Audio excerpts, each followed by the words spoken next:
आज अपन बात करेंगे विद्युत या इलेक्ट्रिसिटी की। तो अपन इसमें सर्वप्रथम देखते हैं कि विद्युत धारा या विद्युत धारा क्या होती है, विद्युत धारा किसे कहते हैं। तो आवेश के प्रवाह की दर विद्युत धारा कहलाती है। जैसे आप नदी में देखते होंगे कि बहुत सारा जल प्रवाहित हो रहा है या बह रहा है, तो उसे क्या कहते हैं, जल धारा। बहुत सारा जल अगर बह रहा है तो उसे जल धारा कहेंगे। और अगर दूध के बहुत सारे अणु एक साथ गति कर रहे हैं मिलकर के, तो उसे कहेंगे दूध की धारा।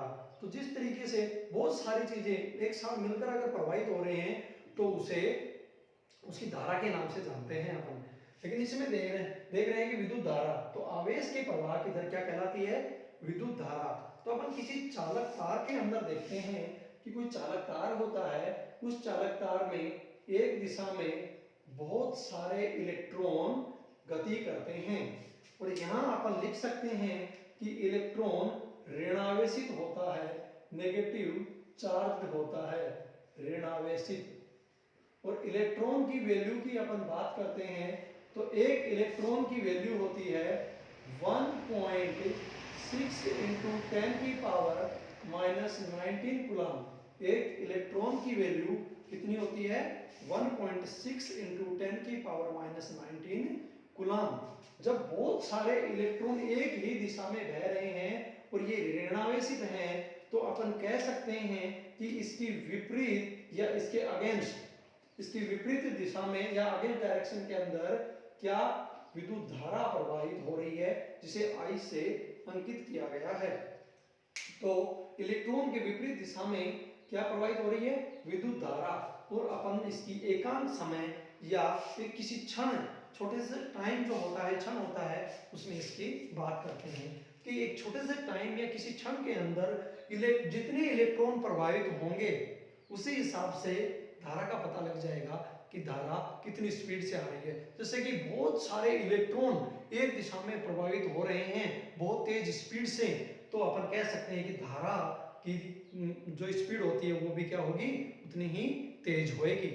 ठीक। लेकिन इसके लिए अपन किसी एक सूत्र की बात करते हैं, तो एक सूत्र बनाते हैं, Q बराबर IT। ये जो फॉर्मूला अपन बना रहे हैं, तो यहाँ Q को अपन इंकित करेंगे या Q को अपन आवेश के नाम से जानते हैं, या जिसको इंग्लिश में लिख सकता हूं चार्ज।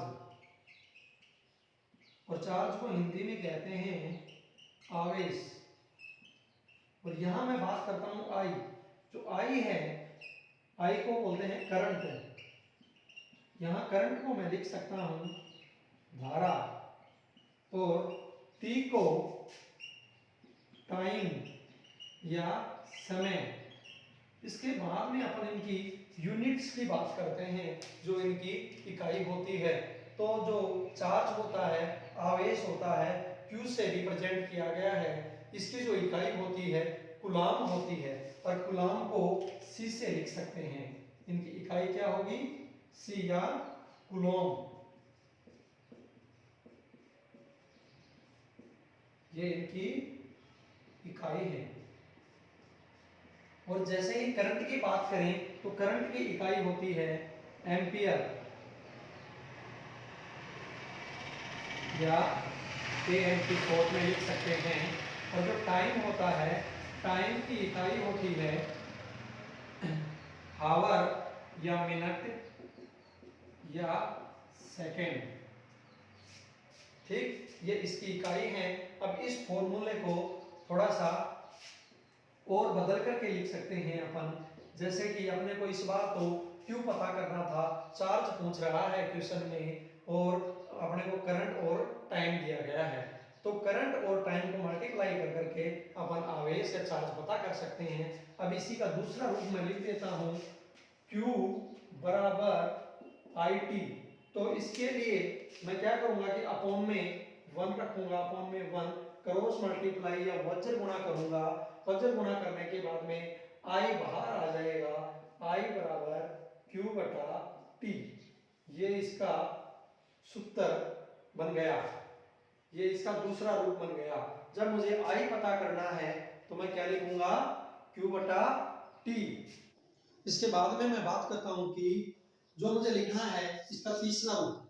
जैसे कि इसमें मुझे टाइम याद करना हो, अगर मुझे वो क्वेश्चन के अंदर आई और टी देता है, ठीक, वो सॉरी टाइम याद करना है तो आई और वो मुझे क्यू देता है, तो मुझे वापस लिखना होगा क्यू बराबर आई टी और इसी के अपॉन में 1 लगा देता हूँ और वजन गुना कर देता हूँ या क्रॉस मल्टीप्लाई कर देता हूँ, लिख देता हूँ टी बराबर क्यू बटा आई।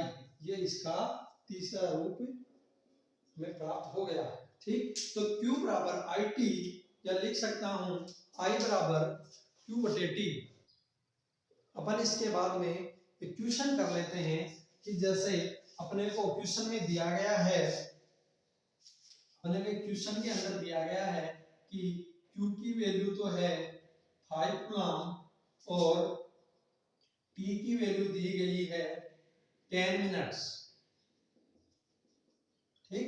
अब अपने को क्या करना होगा, सर्वप्रथम या फर्स्ट टाइम अपन यूनिट कन्वर्जन करेंगे, मिनट को सेकंड में कन्वर्ट करेंगे तो t is equal to 10 into 60 is equal to लिख सकते हैं 600 या 600 सेकंड, ठीक।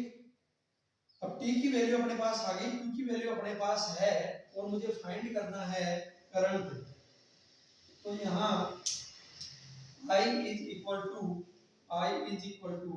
Q अपॉन T लिख सकता हूँ और मेरे पास Q की वैल्यू कितनी है 5 कूलम और इसकी वैल्यू कितनी आ गई 600 और जब इसको डिवाइड करेंगे तो अपना आंसर आ जाएगा कि जैसे कि 0.00 और एक जीरो और लगाना पड़ेगा, फिर 0 और 8 के समथिंग 0.008 एम्पियर इसके अंदर करंट आ जाएगा। नेक्स्ट लेक्चर के अंदर अपन ओम का नियम पढ़ेंगे जिसे V is equal to I R से रिप्रेजेंट किया जाता है। ओके, धन्यवाद।